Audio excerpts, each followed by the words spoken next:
اللهم صل على سيدنا محمد يا رب صل وسلم دائما ابدا على حبيبي کو اللہ تعالی عمل کی توفیق عطا فرمائے۔ 10 محرم عاشورہ کا دن آنے والا ہے، اس حوالے سے آج بہت اہم باتیں کرنے کا ارادہ تھا۔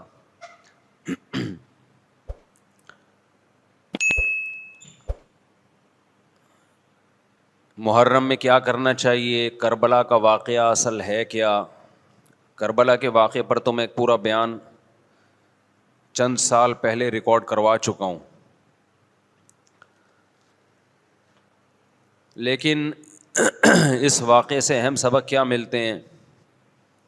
محرم میں ہم کون سے ایسے کام کر رہے ہیں جس سے ہم اللہ کے غضب کے مستحق ٹھہر رہے ہیں؟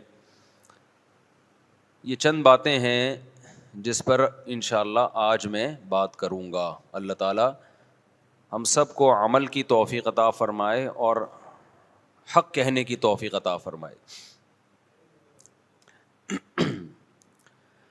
دیکھو ایک بات خوب اچھی طرح سمجھ لو،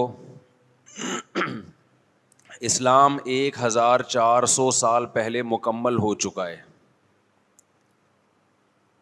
کسی واقعے کی وجہ سے اسلام کو تبدیل نہیں کیا جاتا، بلکہ اسلام کی روشنی میں اس واقعے کے جو تقاضے ہیں ان پر عمل کیا جاتا ہے۔ ہمارے ہاں ہو یہ رہا ہے، واقعات کی بنیاد پہ مسائل نکالے جا رہے ہیں۔ 10 محرم کا دن سیدنا حسین ابن علی رضی اللہ عنہ کی شہادت سے پہلے بھی عظیم تھا، اور سیدنا حسین ابن علی رضی اللہ عنہ کی شہادت کے بعد بھی عظیم دن ہے۔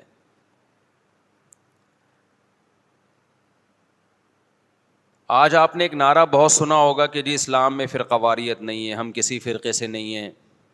میں بار بار کہتا ہوں کہ یہ بڑا خوشنما نعرہ ہے جو سننے میں بہت اچھا لگتا ہے۔ کچھ باتیں سننے کی حد تک بہت اچھی ہوتی ہیں، لیکن پریکٹیکل لائف میں ان کی ویلیو بالکل بھی نہیں ہوتی۔ جب آپ پریکٹیکل لائف میں آتے ہیں تو پھر آپ کو یہ فیصلہ کرنا پڑتا ہے کہ آپ کس فرقے سے تعلق ہے آپ کا۔ آپ سنی ہیں، شیعہ ہیں، معتزلہ ہیں، مرجیہ ہیں، قدریہ ہیں، ناصبیہ ہیں، کیا ہے آپ کا فرقہ؟ یہ کہہ دینا آسان ہے، میرا کوئی فرقہ نہیں ہے۔ اس پر سب سے بڑا اشکال یہ ہوتا ہے، یہ میں اس لیے فرقے کی بات کر رہا ہوں کہ آپ کو بھی طے کرنا پڑے گا کہ آپ یا تو شیعہ بن جاؤ بھائی، یا سنی بن جاؤ، ایک طرف ہو جاؤ آپ۔ محرم میں شیعہ بنے ہوئے ہوتے ہیں، رمضان میں سنی بنے ہوئے ہوتے ہیں، ربیع الاول میں بریلوی بنے ہوئے ہوتے ہیں، تو پتہ ہی نہیں چلتا کہ ٹکتا ہی نہیں ہے کسی ایک جگہ۔ اور یہ جو نعرے ہیں نا کہ اسلام میں فرقے نہیں ہیں، یہ ویسے ہی قرآن و سنت کی روشنی میں غلط ہیں۔ اسلام میں 73 فرقے، حدیث میں آتا ہے میری امت 73 فرقوں میں ڈیوائیڈ ہوگی، جن میں ایک جنتی ہوگا اور 72 جہنمی ہوں گے۔ تو وہ ایک جنتی بھی تو فرقہ ہی ہوگا نا۔ جس نے عمل نہیں کرنا ہوتا نا، وہ یہ کہہ کے جان چھڑاتا ہے کہ میرا کوئی فرقہ نہیں ہے، تاکہ وہ بے پیندے کے لوٹے کی طرح لڑکتا رہے، کبھی ادھر کبھی ادھر، کیونکہ عمل تو کرنا نہیں ہے اس نے۔ فرقہ واریت نا ایک بڑا ٹاپک بن چکا ہے، ہر آدمی فرقہ واریت کے نام پہ منجن بیچ رہا ہے کہ میں فرقہ واریت نہیں مانتا، میں یہ مانتا ہوں۔ ابے تم بس کر دو یار، بس کرو۔ آپ باتیں کرنے پر گورنمنٹ کی طرف سے کوئی پابندی نہیں ہے، پریکٹیکل لائف میں نہیں چلتا یہ سب کچھ۔ تو جو اہل سنت والجماعت سچی مچی کے تھے، اب اہل سنت والجماعت میں بھی ہر آدمی اہل سنت والجماعت بنا ہوا ہے۔ اہل سنت والجماعت کی جو شارٹ فارم اردو میں آئی اس کو سنی کہا گیا، سنت سے نکلا یہ لفظ۔ اس کو کیا کہا گیا؟ بولو نا کیا ہو گیا؟ سنی۔ یہ اہل سنت والجماعت کی کیا ہے؟ کیونکہ اتنا ٹائم نہیں تھا پاکستانیوں کے پاس کہ وہ اتنا لمبا نام لیتے اہل سنت والجماعت، تو انہوں نے اس کو کیا کہنا شروع کر دیا؟ وی آر سنی۔ تو ہم کیا ہیں بھائی؟ فرقہ ہم 73 فرقوں میں ہمارا فرقہ کون سا ہے؟ ہم سنی ہیں۔ جو اہل سنت والجماعت کی شارٹ فارم ہے. یہاں تک بات کھوپڑی شریف میں آ گئی. اب جو سنی ہے نا, ان کے کچھ مخصوص عقیدے ہیں. وہ عقیدے ہوں گے تو آپ سنی ہوگے, وہ عقیدے نہیں ہیں تو آپ سنی نہیں ہے. لیبل لگاتے رہو. جیسے وہ بار بار میں چٹکلا سناتا ہوں نا کہ ایک آدمی نے چاول کی بوری پر, چینی کی بوری پر چاول لکھا ہوا تھا. لوگوں نے پوچھا بھائی بھائی اندر چینی ہے باہر چاول, کہتا ہے مکھیوں کو دھوکہ دینے کے لیے, مکھیاں بہت بیٹھتی ہیں. تو لیبل کیا لگا دیا چاول کا, اندر کیا ہے چینی. تو ایسے ہی بہت سے لوگ لیبل یہ لگاتے ہیں کہ اہل سنت والجماعت ہم سنی ہیں. لیبل انہوں نے سنی کا لگا دیا, اس فرقے کا لگا دیا جس کو ہم نجات یافتہ سمجھتے ہیں, لیکن اندر مال جو پڑا ہوا ہے وہ سنی والا مال نہیں ہے. تو یاد رکھو چاول کے لفظ سے کیا مکھی دھوکہ کھا سکتی ہے اور بوری پہ نہ آئے؟ تو کیا سنی کے لفظ سے فرشتے دھوکہ کھا سکتے ہیں؟ یہ معاذ اللہ, اللہ دھوکہ کھا سکتا ہے جبکہ اندر مال سنی والا نہیں ہو. یہ ہو سکتا ہے کیا؟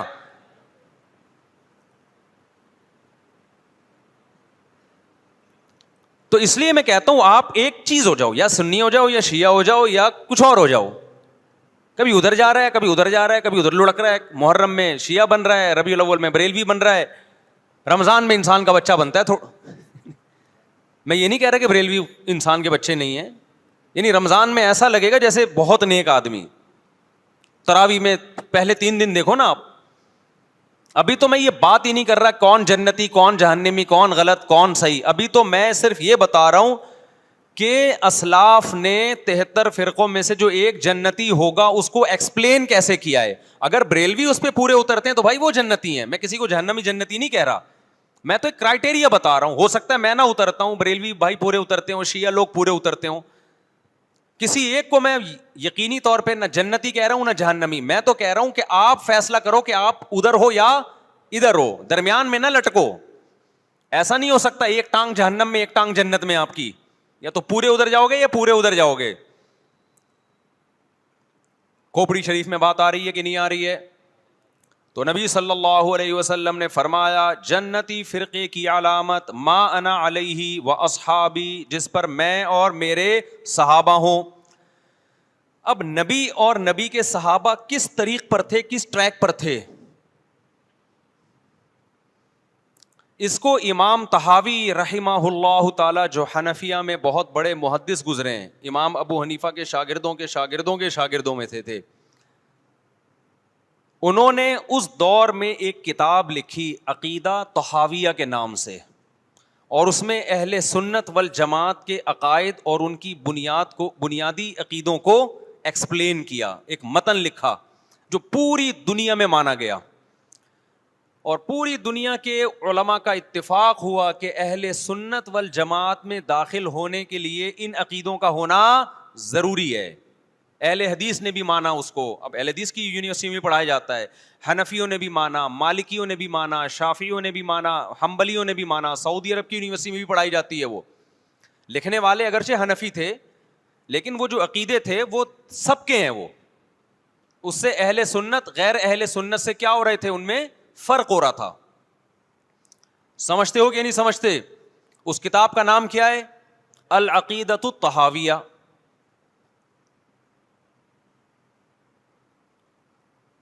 وہ کتاب جو لکھی گئی ہے نا, پوری دنیا نے اس لیے مانی کہ اس میں ہر عقیدے میں قرآن اور سنت اور اجماع صحابہ, ان 3 کو بنیاد بنایا گیا ہے. قرآن سے ہو, اور قرآن کی ایسی تشریح جو حدیث مانتی ہو, اور قرآن اور حدیث کی وہ تشریح جو صحابہ مانتے ہوں. لہذا اس وقت پوری دنیا میں جو اہل حق علماء تھے ان کا اتفاق ہو گیا, اور اب تک یہ اتفاق چلا آ رہا ہے کہ جو ان عقیدوں سے ہٹے گا وہ یا تو قرآن کے راستے پر نہیں ہے, یا نبی کے راستے پر نہیں ہے, یا صحابہ کے راستے پر نہیں ہے. اٹ مینس کہ وہ اہل سنت والجماعت سے خارج ہے. خارج کہہ کے ہم اس کو کافر نہیں کہہ رہے. کافر کہنا نہ کہنا یہ ایک الگ بحث ہے. کچھ کافر ہیں کچھ کافر نہیں ہے, لیکن وہ نجات یافتہ فرقوں میں نہیں ہے. بہرحال وہ اس فرقے میں نہیں ہے جس کی نبی صلی اللہ علیہ وسلم نے جنت میں جانے کی گارنٹی لی ہے. سمجھتے ہو کہ نہیں سمجھتے ہو؟ اب ان عقیدوں میں کیا ہے بھائی؟ وہ یہ کہ اہل سنت والجماعت جب بھی کوئی مسئلہ نکالیں گے اس کی بنیاد 4 چیزیں ہوں گی: قرآن، حدیث، اجماع امت. یعنی ایسی تشریح کبھی نہیں کی جائے گی قرآن و سنت کی جو امت کے اجماع کے خلاف ہو، کیونکہ امت حدیث میں بہت دفعہ یہ ہے کہ امت گمراہی پہ جمع نہیں ہو سکتی. آپ ایسی تشریح کسی حدیث کی کر رہے ہیں جو کوئی بھی نہیں مانتا اب تک، اس کا مطلب آپ گمراہی پھیلا رہے ہیں. اور چوتھی چیز ہے قیاس.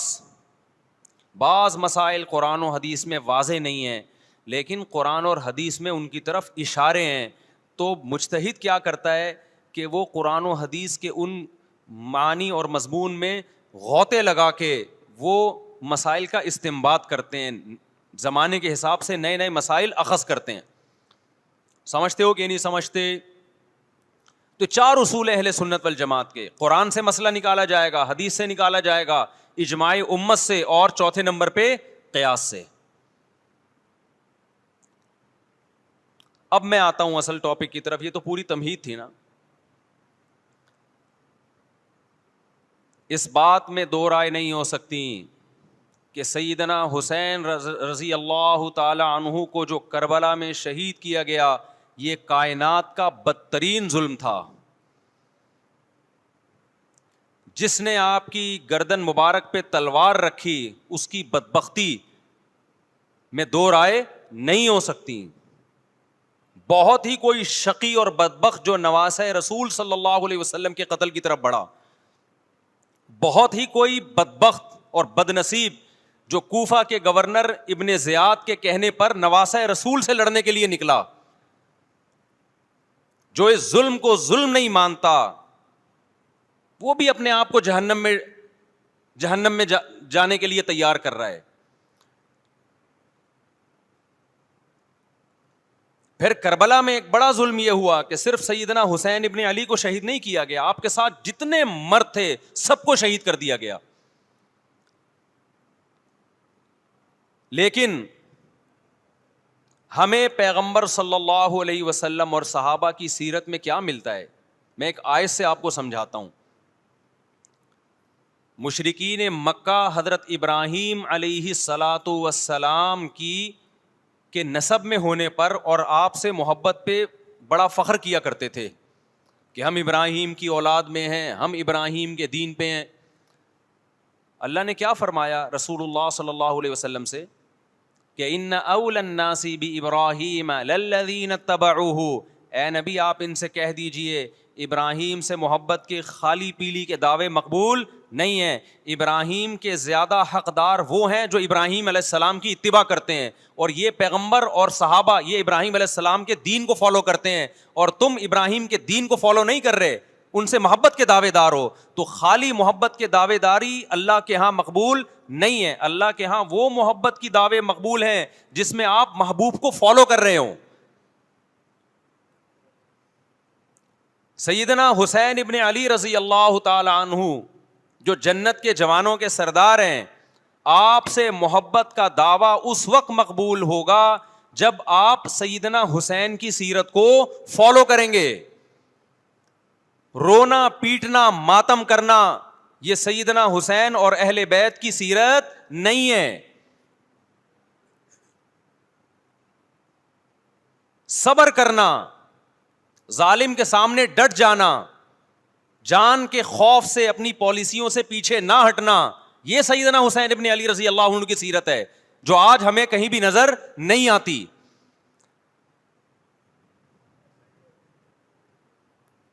تو ہم نے بھائی دیکھنا ہے صحابہ کا طرز عمل کیا تھا. آپ بتاؤ صحابہ کو سیدنا حسین سے محبت تھی یا نہیں تھی؟ کیا غم کا پہاڑ ٹوٹا ہوگا جب اطلاع ملی ہوگی کہ سیدنا حسین ابن علی اور آپ کے اصحاب اور اہل بیت کو سب کو کربلا میں شہید کر دیا گیا ہے. کیا قیامت گزری ہوگی. کوفہ سے ایک شخص آیا نا عبداللہ بن عمر سے پوچھنے لگا جو مارنے پر دم کا مسئلہ. انہوں نے فرمایا تم نے پیغمبر کے نواسے کو قتل کر دیا اور مسئلہ یہ پوچھ رہے ہو کہ جو مارنے پر دم آئے گا کہ نہیں آئے گا.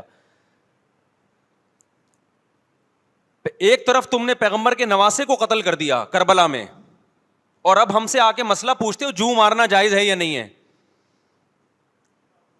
صحابہ کے ہاں یہ غم کم غم نہیں تھا.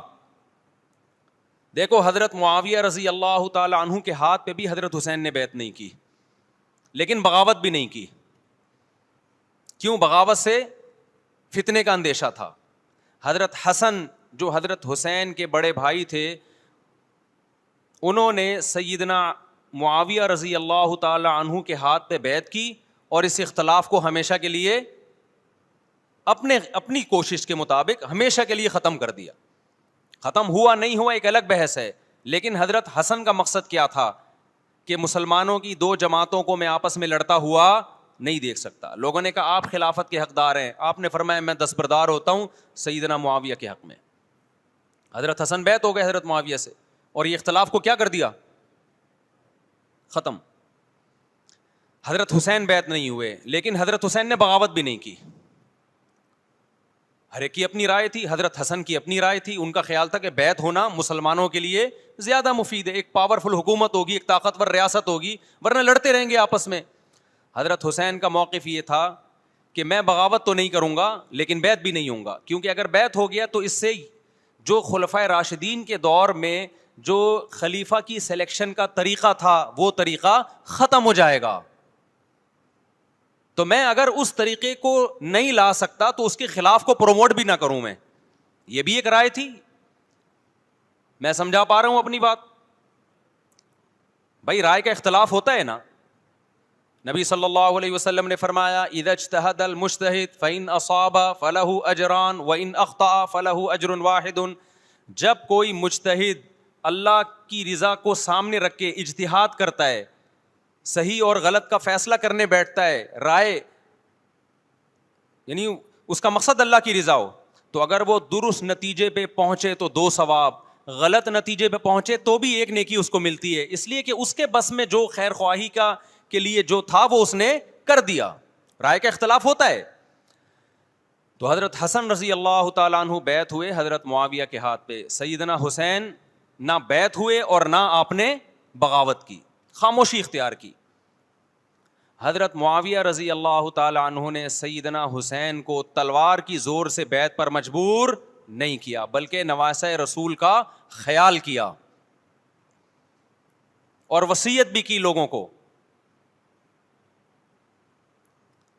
لیکن جب حضرت معاویہ کے بعد یزید جانشین ہوا, اس کی سب سے بڑی غلطی یہ تھی کہ اس نے نواسہ رسول صلی اللہ علیہ وسلم اور آپ کے ساتھ جو چند اہل بیت اور چند صحابہ تھے, اس وقت بھی حضرت حسین نیوٹرل تھے. نہ حضرت حسین نے بغاوت کا ارادہ کیا اور نہ بیعت کرنے کا ارادہ کیا. یزید ابن معاویہ کو چاہیے تھا کہ سیدنا حسین رضی اللہ عنہ کو اپنے حال پہ چھوڑ دیتا, اپنے والد کی طرح.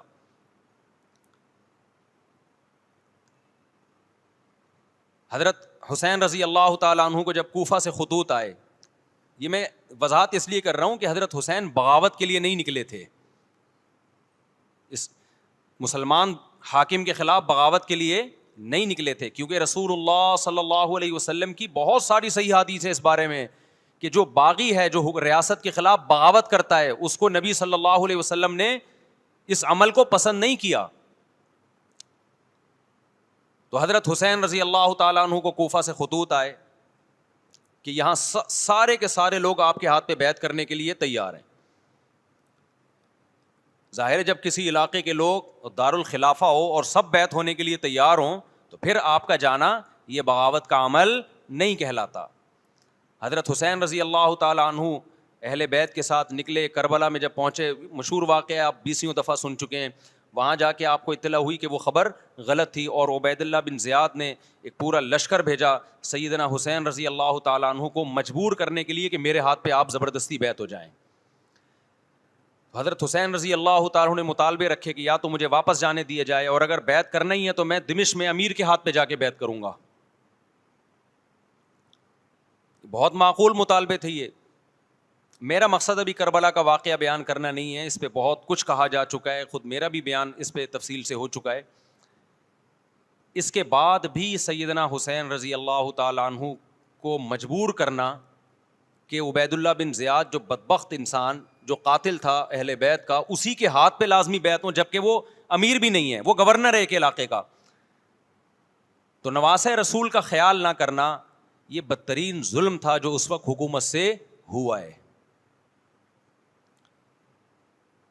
حضرت حسین رضی اللہ تعالیٰ عنہ, دیکھو نبی صلی اللہ, آج ہم دیکھتے ہیں کہ جو بڑا آدمی ہوتا ہے نا, اس کی قربانیاں ہوتی ہیں, اس کی بڑی بڑی قربانیاں ہوتی ہیں. چھوٹے اپنے بڑوں کی قربانیوں کو کیش کراتے ہیں. آپ نے دیکھا ہوگا فلاں نے بڑی قربانیاں دی اور بچے موج کر رہے ہیں, دیکھا نا آپ نے. لیکن اللہ تعالیٰ نے رسول اللہ صلی اللہ علیہ وسلم کے نسب کو اس سے محفوظ کیا. ہمارے نبی کے 2 بیٹے حسن حسین, آپ کی نسل حضرت فاطمہ سے چلی ہے, دونوں شہید ہوئے ہیں.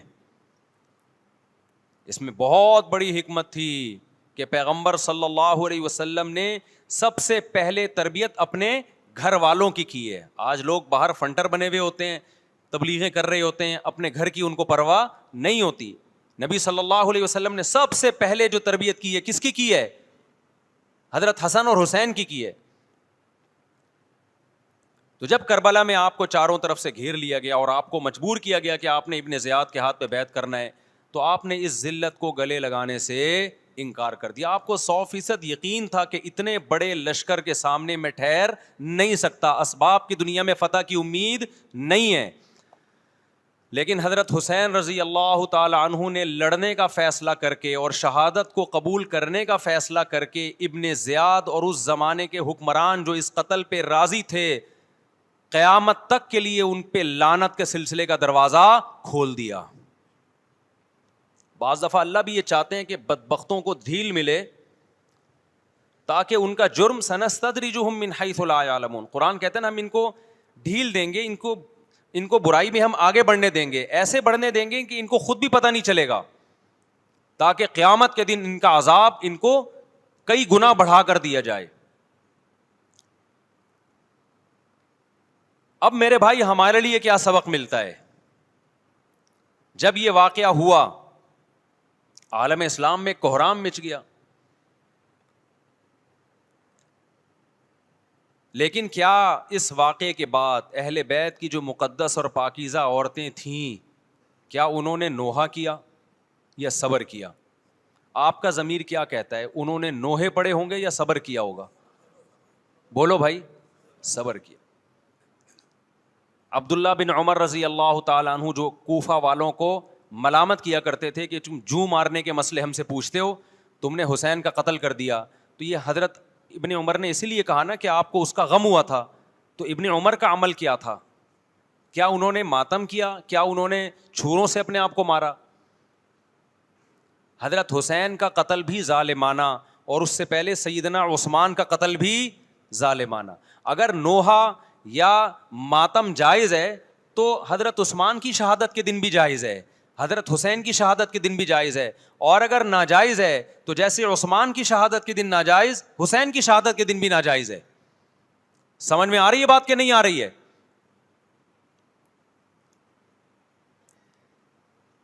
قرآن کیا کہتا ہے ایسے مواقع کے بارے میں؟ تلک امۃ قد خلت لہا ما کسبت ولکم ما کسبتم. قرآن جب بھی پرانی امتوں کے واقعات بتاتا ہے, قرآن کہتا ہے یہ ایک قوم تھی جو گزر گئی, انہوں نے جو کیا اس کا بدلہ ان کو ملے گا, تم جو کرو گے اس کا بدلہ تمہیں ملے گا. تو ہمیں اللہ نے اس واقعے میں بھی بتا دیا کہ سیدنا حسین کا واقعہ, کربلا کا واقعہ جب سنا کرو تو یہ سوچا کرو یہ قوم تھی جو گزر گئی, جس نے اچھا کیا, حسین ابن علی نے اچھا کیا, ان کو اس اچھائی کا بدلہ ملے گا. اور جو حضرت حسین کے قتل کے حضرت سیدنا حسین کے مبارک خون سے جن کے ہاتھ آلودہ ہوئے, کیونکہ قتل کیا نا انہوں نے, تو لہا ما کسبت, ان کو اس ظلم کا بدلہ بھی ملے گا. تو ہمارا کام کیا ہے؟ ہم نے فالو کرنا ہے حسین کے راستے کو, نہ کہ حسین کے نام پہ ہم نے ماتم کرنے ہیں. حسین کا راستہ کیا ہے جس کو ہم نے فالو کرنا ہے؟ اب میں چند چیزیں آپ کو بتاتا ہوں. سب سے پہلا سبق جو ہمیں کربلا میں ملتا ہے کہ عزت اور دین, ایک طرف دنیا ہے. دیکھو اگر حضرت حسین رضی اللہ تعالیٰ عنہ ابن زیاد کے ہاتھ پہ جا کے بیعت ہو جاتے, آپ کیا سمجھتے ہو بے تحاشا مال و دولت حضرت حسین پہ خرچ نہیں کرتا کیا وہ؟ جب ایک بڑا آدمی کسی کے ہاتھ پہ بیعت ہوتا ہے تو اس کو بھی تو فائدہ ہوتا ہے نا اس سے. اور کیا حضرت حسین کو یقین نہیں تھا کہ کربلا میں شہید ہو جاؤں گا؟ فتح اور نصرت کی اسباب کی دنیا میں کوئی امید نہیں تھی، مگر آپ نے اہل بیت کو کربلا میں رسوا کرنے پر عزت کی موت کو ترجیح دی ہے۔ آج اگر آپ میں یہ ظرف ہے کہ آپ عزت کی موت کو ذلت کی زندگی پر ترجیح دیتے ہو تو پھر آپ حسینی ہو۔ نہیں آئی بات؟ میرا خیال ہے سمجھ۔ سیدنا حسین کی سخاوت کے واقعات ہیں۔ سیدنا حسین باغی نہیں تھے رضی اللہ عنہ۔ پھر جو اہل بیت کا طرز عمل کیا تھا، محرم میں کیا کیا ہو رہا ہے میں آپ کو بتاتا ہوں۔ ان میں سے کوئی بھی عمل نہ ہمیں قرآن سے ملتا ہے نہ صحابہ سے ملتا ہے ہمیں۔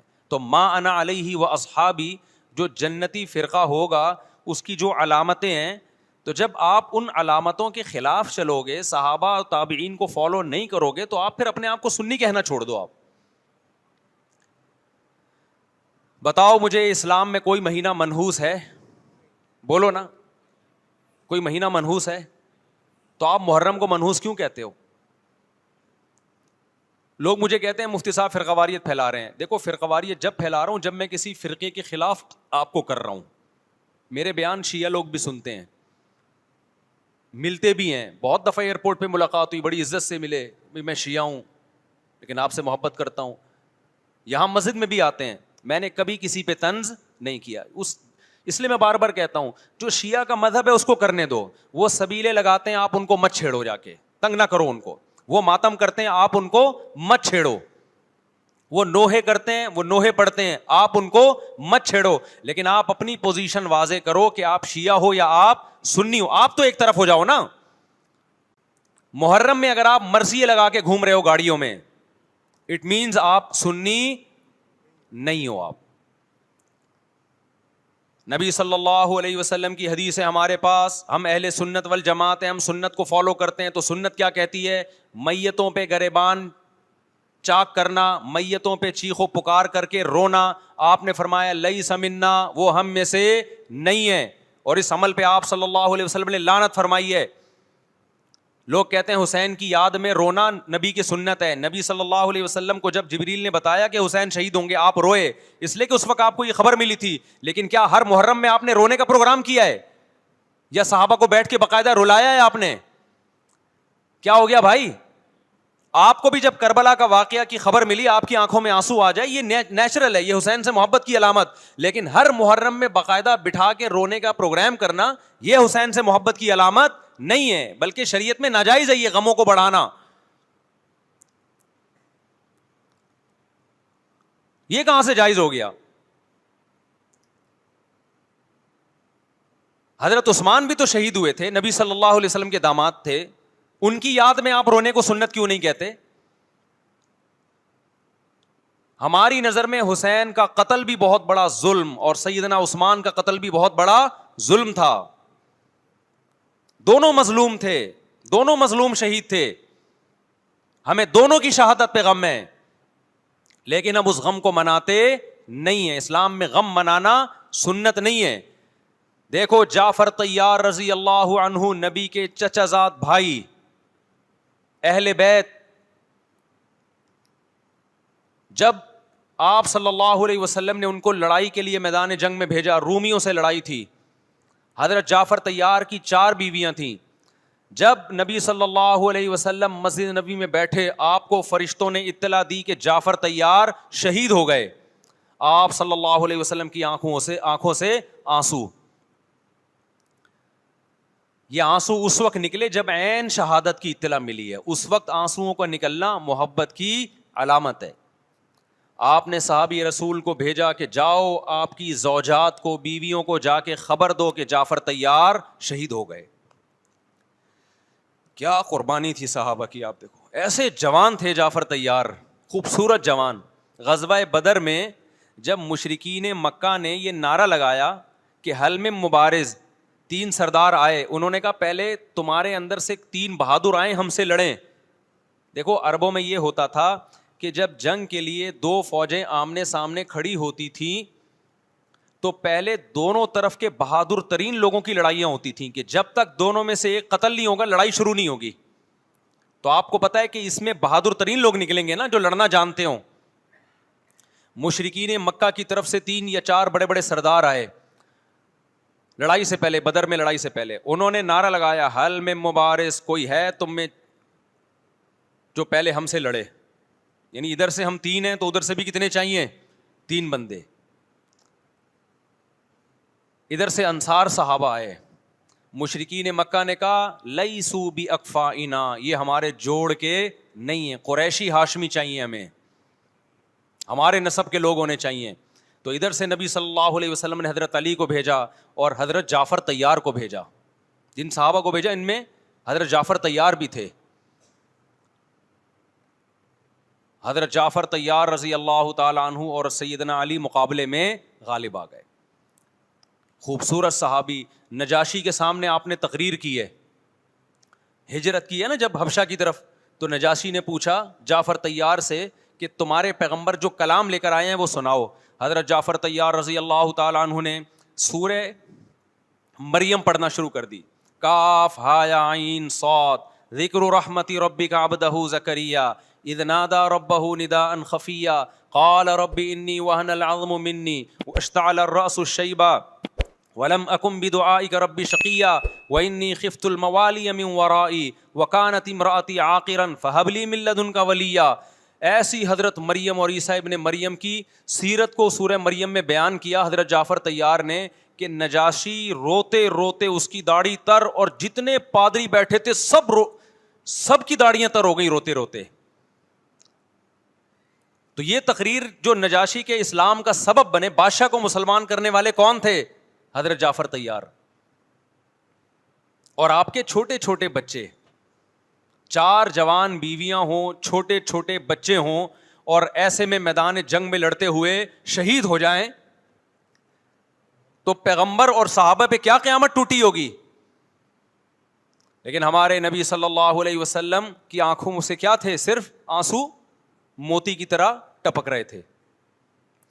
اور آپ صحابہ کو اطلاع دے رہے تھے کہ جعفر طیار شہید ہو گئے, اور جاؤ ان کے گھر والوں کو بتا کے آ جاؤ. کتنی بڑی قربانی ہے یا نہیں ہے؟ جب خبر دینے والا آپ کی ازواج کو بتا کے آیا کہ جعفر طیار شہید ہو گئے, تو آپ کے گھروں سے خواتین کے رونے کی آوازیں آئیں. آپ صلی اللہ علیہ وسلم نے فرمایا ان سے بولو کہ اپنی آواز کو پست کرو. پھر چیخو پکار کی آواز آئی, تو آپ نے فرمایا کہ اگر دوبارہ چیخو پکار کی آواز آئے تو ان کے منہ پہ خاک پھینک دو. وہ شہید کی بیوہ تھیں, اور شہید بھی کتنے مقدس, ان کو بھی نبی صلی اللہ علیہ وسلم نے نوحہ کرنے کی اجازت نہیں دی. اس دن جس دن غم پہنچا ہے اس دن بھی چیخو پکار کی اجازت نہیں دی ہے. تو آپ بتاؤ اگلے سال اس تاریخ کو چیخو پکار کی کیسے اجازت مل جاتی؟ نہیں آئی میرا خیال ہے بات سمجھ میں. جب غم پہنچا ہے اس وقت چیخنے چلانے کی اجازت نہیں ہے. چھوٹے چھوٹے یتیم بچے, حضرت جعفر طیار کے چھوٹے چھوٹے یتیم بچے, کتنا غم ہوتا ہے جب چھوٹے چھوٹے بچے ان کا باپ دنیا سے چلا جائے, کتنا ترس آتا ہے ان کے اوپر. تو ہمارے نبی کو بھی ان یتیم بچوں پہ بھی ترس آیا, ان بیواؤں پہ بھی ترس آیا.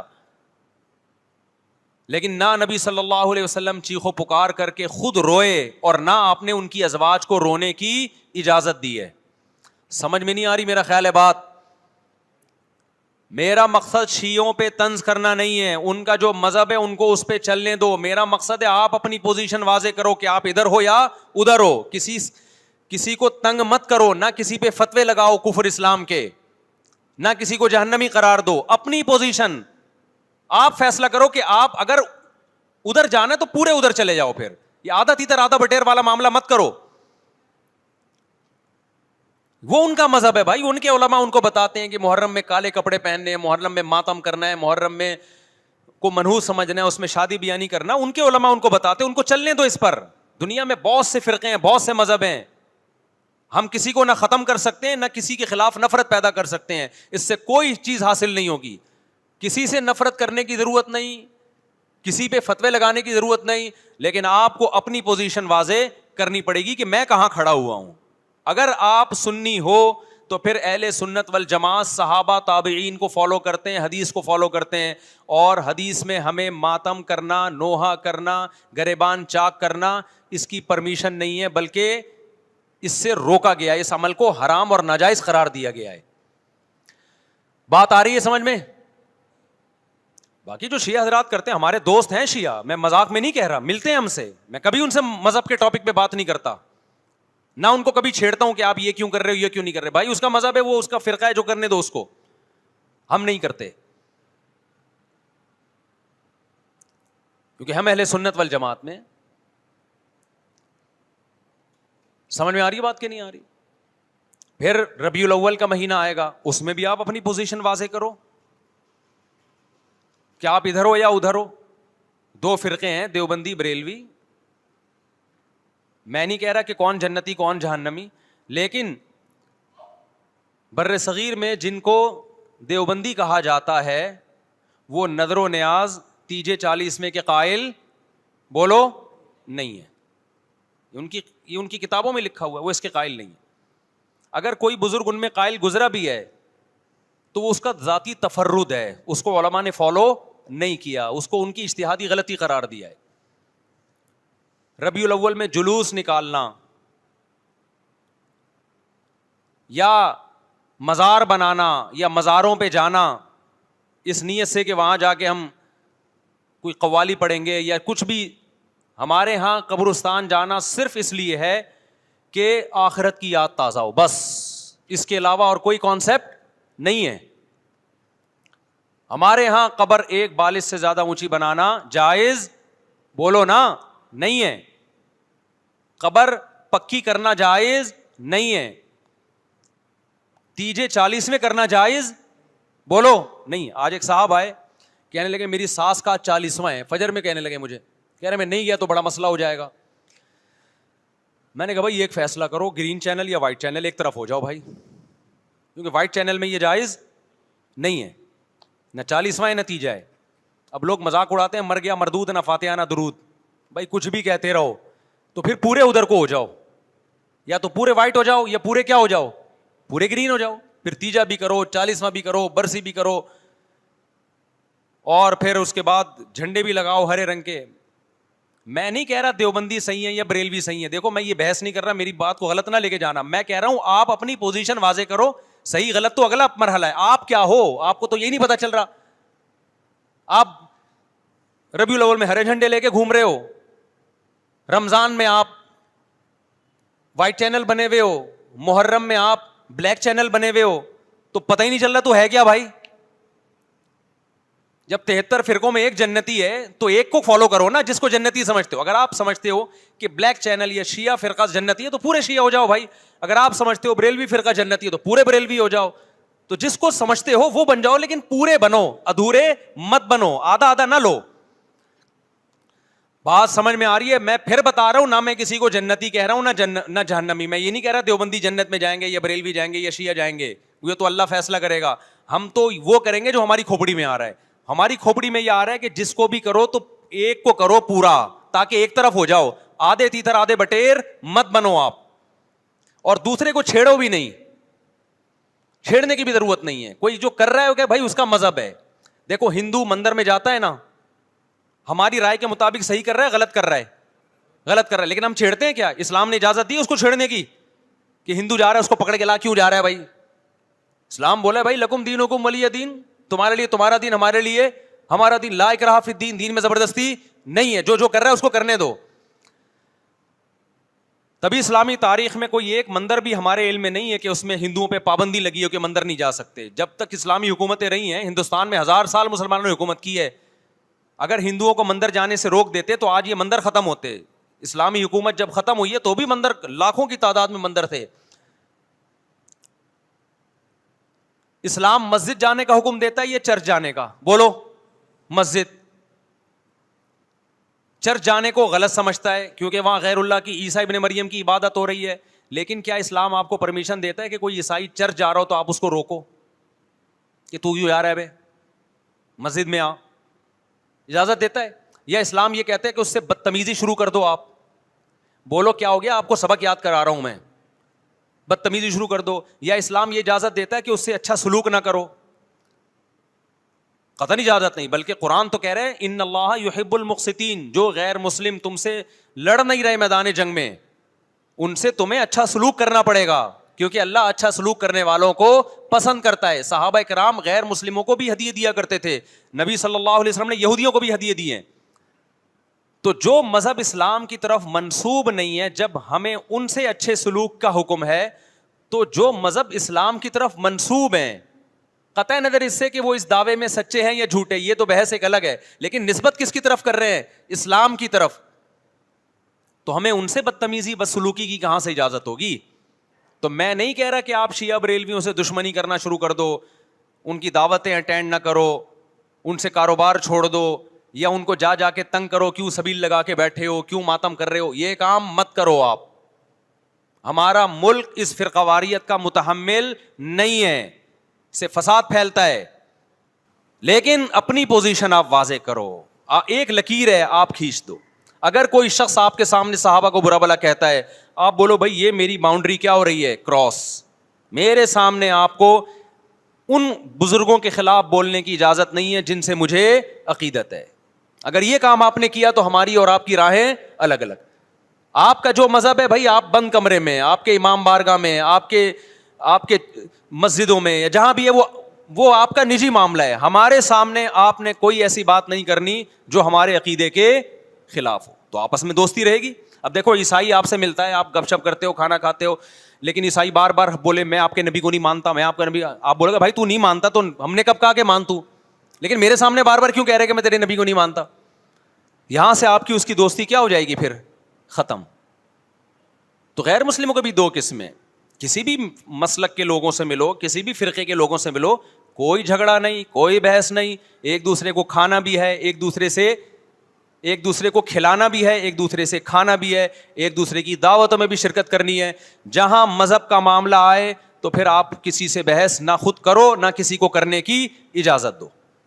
اگر کوئی کچھ سیکھنا چاہتا ہے تو آپ بولو بھائی علماء کے پاس آ جاؤ, آپ کو کوئی اشکال ہے تو ہم وہاں آپ کا اشکال حل کر دیں گے. اس سے آگے بڑھنے کی کوشش بولو مت کرو, اس سے ملک میں امن ہوگا. باقی فرقے ہمیشہ سے ہیں بھائی, آج کوئی نئے تھوڑی ہیں, اور یہ ہمارا کام تھوڑی ہے فرقے ختم کرنا. یہ تو عیسیٰ ابن مریم جب نازل ہوں گے, حضرت مہدی آئیں گے, وہ تلوار کی طاقت سے ختم کریں گے, ان کے پاس یہ اتھارٹی ہوگی کہ وہ فرقوں کو ختم کریں. آپ نے یہ کرنا ہے کہ دوسرے کے مسلک کو چھیڑنا نہیں ہے اور اپنا چھوڑنا نہیں ہے. مسئلہ آپ کے ساتھ یہ ہو رہا ہے کہ دوسرے کو چھیڑ بھی رہے ہو اور اپنا چھوڑ بھی رہے ہو, دونوں الٹے کام کر رہے ہو. ایک طرف بحث کر رہے ہوتے تم ایسے, اور دوسری طرف وہی بنے ہوئے ہوتے تھوڑے دنوں میں جا کے. ہاں وہ بتا رہا ہوں, وہ نظر و نیاز والی نہیں, وہ سب کو پتا ہے. ہاں ایسی دعوت نہ ہو جس میں بدعت کی تائید ہو. تو آپ جو کر رہے ہو نا وہ یہ کر رہے ہو, دوسرے کو چھیڑ بھی رہے ہو جس سے ملک میں بدامنی پھیل رہی ہے. تقریریں سنو, شیعہ ایسے, بریلوی ایسے, دیوبندی ایسے, اہل حدیث ایسے, تقریروں سے کیا پھیل رہی ہے؟ نفرتیں. اور پھر محرم میں آپ خود شیعہ بنے ہوئے ہوتے ہو, ربیع الاول میں آپ گرین چینل بنے ہوئے ہوتے ہو, اور رمضان میں آپ وائٹ چینل بنے ہوئے ہوتے ہو. سعودی عرب میں سارے وائٹ ہو جاتے ہیں جا کے, سعودی عرب جو بھی جاتا ہے سارا وائٹ چینل. پیغمبر کی قبر پہ کوئی دھمال نہیں, کوئی قوالیاں نہیں, وہاں کھڑے ہوں گے تمیز سے سلام پیش کر کے آگے نکل جائیں گے. وہاں کوئی چیخو پکار نہیں, وہاں جا کے سارے کیا ہو جاتے ہیں؟ وائٹ, کیونکہ وہاں حکومت کا ڈنڈا ہے. ٹھیک ہے نا, تو گورنمنٹ کے پاس تو یہ اختیار ہے بھائی ڈنڈا چلائے, ہمارے پاس یہ اختیار نہیں. ہم تو تمیز سے بات کریں گے, سمجھائیں گے, محبتیں پھیلائیں گے, کیونکہ جب عوام ڈنڈا چلاتی ہے تو اس سے اصلاح کم اور فساد زیادہ ہوتا ہے. تو میں بار بار کہہ رہا ہوں بھائی دوستیاں رکھو, کوئی دفتروں میں شیعہ سنی لڑائی نہ ہونے دو, یہ غلط ہے. محبتیں پھیلاؤ لیکن مسلک کو چھوڑنا نہیں ہے.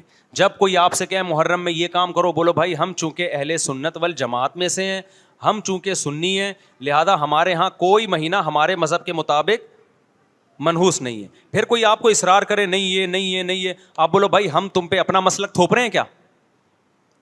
تم جلوس نکالتے ہو, تم ماتم کرتے ہو, ہم تو نہیں تمہیں روکتے آ کے, بلکہ گورنمنٹ تمہیں تحفظ دیتی ہے, سیکیورٹی دیتی ہے گورنمنٹ تمہیں.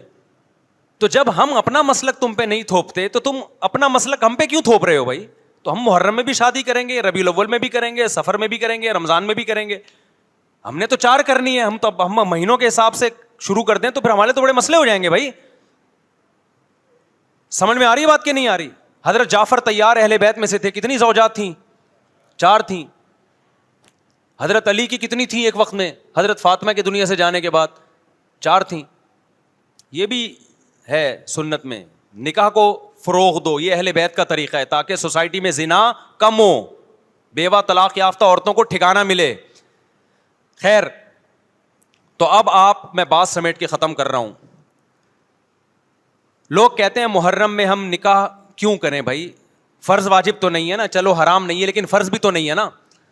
لوگ یہ بھی کہتے ہیں, دیکھو جب قرآن نے کسی چیز کو حلال قرار دیا ہو نا, تو قرآن اس کو پسند نہیں کرتا کہ آپ عملاً اس کو حرام کر دو. دیکھو مشرکین مکہ کیا کرتے تھے, بتوں کے نام پہ جانور چھوڑتے تھے, پھر ان کا گوشت نہیں کھاتے تھے. اللہ نے فرمایا کہ تم نے ایک خدا کی حلال کردہ چیز کو کیسے حرام کر دیا تم نے. نبی صلی اللہ علیہ وسلم نے قسم اٹھائی میں شہد نہیں کھاؤں گا. آپ نے فرمایا لما تحرم ما احل اللہ لک, اے نبی جو چیز اللہ نے آپ کے لیے حلال کر دی آپ کیسے اپنے اوپر حرام کر رہے ہیں. اس سے پتہ چلتا ہے کہ اگر آپ محرم میں نکاح کرنا چاہتے ہیں لیکن آپ یہ سوچ کے ڈیلے کر دیتے ہیں کہ بھائی اس مہینے میں لوگ نکاح کو برا سمجھتے ہیں, تو یہ ڈیلے کرنا آپ کے لیے ناجائز ہوگا. کیونکہ لما تحرم ما احل اللہ لک, اللہ نے جس چیز کو تمہارے لیے حلال کیا تم نے کس دلیل کی بیس کے پر اپنے اوپر پابندی لگائی ہے اس پر. ایک تو ہے نا کسی کو شادی کا خیال ہی سفر میں آ رہا ہے, ربیع الاول میں آ رہا ہے, وہ تو ایک الگ بات ہے, لیکن اس کا نکاح محرم میں ہونا تھا, صرف محرم کی وجہ سے وہ ڈیلے کر رہا ہے کہ جی میں ربیع الاول میں لے کے جاؤں گا. یہ ڈیلے کرنا قرآن و سنت پہ زیادتی ہے یا نہیں ہے؟ یہ اللہ کے حلال کو عملاً حرام کرنا ہے یا نہیں ہے؟ نہیں ہے بات سمجھ میں؟ پھر اگر کوئی شیعہ آپ سے کہتا ہے کہ بھئی آپ ہمیں چھیڑنے کے لیے یہ کام کر رہے ہو, آپ بولو نہیں بھائی ہم آپ کو چھیڑنے کے لیے نہیں کر رہے, آپ کا مسلک ہے, آپ اس پر عمل کریں, ہمیں اس پہ کوئی اعتراض نہیں ہے. لیکن ہم کس کے پر عمل کریں گے؟ ہم اہل سنت والجماعت ہیں. کتنے صحابہ ہیں, خود نبی کی نکاح محرم میں ہوا ہے. اور ویسے بھی ہمارے ہاں شہادت ایک منحوس عمل نہیں ہے, شہادت ایک مبارک عمل ہے. 10 محرم پہلے سے فضیلت والا دن تھا, محرم پہلے سے فضیلت والا مہینہ تھا. حسین ابن علی کی شہادت سے اس مہینے کے تقدس کو 4 چاند لگ گئے ہیں اور مقدس ہو گیا یہ مہینہ. یہ کیسی بات ہے جو شہادت کا دن ہو ہم اس کو منحوس قرار دے دیں؟ بھائی ہمارا یہ جگرا نہیں ہے. سمجھتے ہو کہ نہیں سمجھتے ہو؟ تو اس لیے محرم میں اگر کسی نے نکاح کرنا ہے اس کو ڈیلے مت کرو میرے بھائی. لوگ کہتے ہیں فرض تو نہیں ہے نا, آپ اگر اس کے نحوست منحوس ہونے کی وجہ سے ڈیلے کر رہے ہو تو پھر آپ پہ فرض ہوگا کرنا. کیوں؟ اس آیت کی روشنی میں لما تحرم ما احل اللہ لک, اے نبی جس چیز کو اللہ نے حلال قرار دیا آپ کس دلیل کی بیس پہ اس کو اپنے اوپر حرام کرتے ہیں؟ سمجھتے ہو کہ نہیں سمجھتے؟ تو اسی طرح یہ جو باقی کام محرم میں ہو رہے ہیں, مرثیے سن رہے ہیں لوگ, نوحے سن رہے ہیں, رکشے والوں نے بھی لگائے ہوئے ہیں, تو بھائی شیعہ حضرات کا مسئلہ کہ ان کو کرنے دو, آپ یہ عمل مت کرو. اگر آپ سنی ہو تو پھر اہل سنت والجماعت کے ہاں میتوں پہ رونے کے مرثیے یہ جائز نہیں ہے, کیونکہ اس سے غم بڑھتا ہے. ہمارے نبی نے جعفر طیار رضی اللہ عنہ کی زوجہ کو, جن کا حقیقی غم تھا اس وقت, ان کو نہیں رونے دیا. تو ہمیں کیسے آپ صلی اللہ علیہ وسلم چیخو پکار کی اجازت دیں گے؟ اسی طرح محرم میں سبیلیں لگانا, اس کی بھی کوئی دلیل نہیں ہے. سیدنا حسین ابن علی وہ تو پیاس ظلم سے شہید ہوئے. وہ ایک طرف آپ کہتے ہیں وہ پیاسے تھے, ان کو پانی نہیں ملا, دوسری طرف آپ اس دن میں لوگوں کو پانی پلا رہے ہیں, تو اس کی لاجک بھی نہیں بنتی کوئی. اسلام نے 10 محرم کو روزے کا دن قرار دیا, روزہ اور سبیل جمع نہیں ہو سکتے. سمجھتے ہو کہ نہیں سمجھتے؟ آپ کہہ سکتے ہیں کسی کو پانی پلانے پر کون پابندی لگا سکتا ہے؟ پانی پلاؤ بھائی پورے سال, اسپیسیفک ان دنوں میں کیوں پلا رہے ہیں آپ؟ تو جو شیعہ حضرات ہیں ان کا مسلک ہے, ان کو کرنے دیں. میں بار بار اس لیے کہہ رہا ہوں ایسا نہ ہو چھیڑ چھاڑ شروع کر دے جا کے. پہلے ہی ملک میں لڑائیاں بہت ہو رہی ہیں, دوبارہ ایک نئی جا کے بتا یہاں بھی سبیل لگی ہوئی ہے, جا کے ان کو چھیڑنا شروع کر دو. سبیل کیوں لگا؟ چھیڑنے کی اجازت نہیں ہے کسی کو. آپ نہ لگائیں نہ پئیں. بولے بھائی ہمارے لیے محرم ایسا ہے جیسے دوسرے مہینے ہوتے ہیں 4 مہینے محترم ہے, محرم, رجب, ذی-قعدہ, ذی الحجہ. تو جتنا ذی-قعدہ ذی الحجہ ہے اتنا ہی محرم اور رجب ہے. تو جیسے ان مہینوں میں نارمل رہتے ہو اسی ان میں بھی ہم نے ایسے ہی رہنا ہے. سمجھتے ہو کہ نہیں سمجھتے ہو؟ اور حلیم کی دیگیں مت پکاؤ محرم کی راتوں میں. حلیم کھا سکتے ہو جب چاہو اس خاص ان دنوں میں. اور ویسے بھی جو لوگ پوری رات حلیم کے دیگڑے میں گھوٹے لگاتے ہیں صبح روزہ نہیں رکھتے. وہ کیا خیال ہے جب آپ پوری رات دیگڑے میں گھومتے رہو گے؟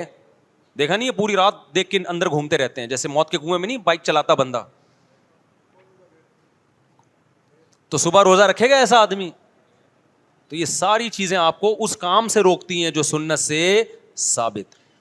تو اللہ تعالیٰ ہمیں محرم میں وہ کچھ کرنے کی توفیق عطا فرمائے جس کی ہمیں اللہ, اس کے رسول اور صحابہ نے پرمیشن دی ہے, اور ان تمام باتوں سے اللہ ہمیں بچنے کی توفیق عطا فرمائے جس سے اللہ, اس کے رسول اور صحابہ نے ہمیں بچنے کا حکم دیا ہے. اللہ تعالیٰ سمجھنے کی عمل کی توفیق عطا فرمائے. وما علینا الا البلاغ. 2 بجے ہم اس کو ختم کر دیں گے, ٹھیک ہے؟ 2 بجے تک سیٹ اپ چلے گا. 2 بجے تک آپ لوگ اور میں بیٹھے ہوئے ہیں, جو پوچھنا ہے پوچھ لو. جس کا جواب آئے گا بتا دوں گا, نہیں آئے گا بولوں گا اس کا جواب مجھے معلوم نہیں ہے. کوئی ضروری تھوڑی ہے کہ میں ہر چیز دنیا کی پتا ہو. ایسا دنیا میں کوئی بھی نہیں جس کو سب کچھ پتا ہو. ہاں بھائی, کسی نے سوال پوچھا ہے فضولی نکاح کے بارے میں بتائیے اور اس کا طریقہ. دیکھو, ایک ہوتا ہے وکیل. وکیل یہ ہوتا ہے کہ آپ نے کسی کو نمائندہ بنا دیا, خرید و فروخت کا نمائندہ یا نکاح کا نمائندہ. آپ نے کسی کو بھیجا کہ میں دولہا ہوں, میرے پاس ٹائم نہیں ہے, مجھے کہیں جانا ہے, آپ میری طرف سے قبول لو جا کے. تو یہ بندہ جا کے قبولے گا آپ کی طرف سے, تو نکاح آپ کا ہوگا, اس بندے کا نہیں ہوگا کیونکہ یہ آپ کا نمائندہ ہے. بعض دفعہ یہ ہوتا ہے کہ آپ نے کسی کو نمائندہ نہیں بنایا, وہ خود سے نمائندہ بن کے آپ کی طرف سے قبول لیا اس نے. اس کو کہتے ہیں فضولی. اس کو کیا کہتے ہیں؟ فضولی.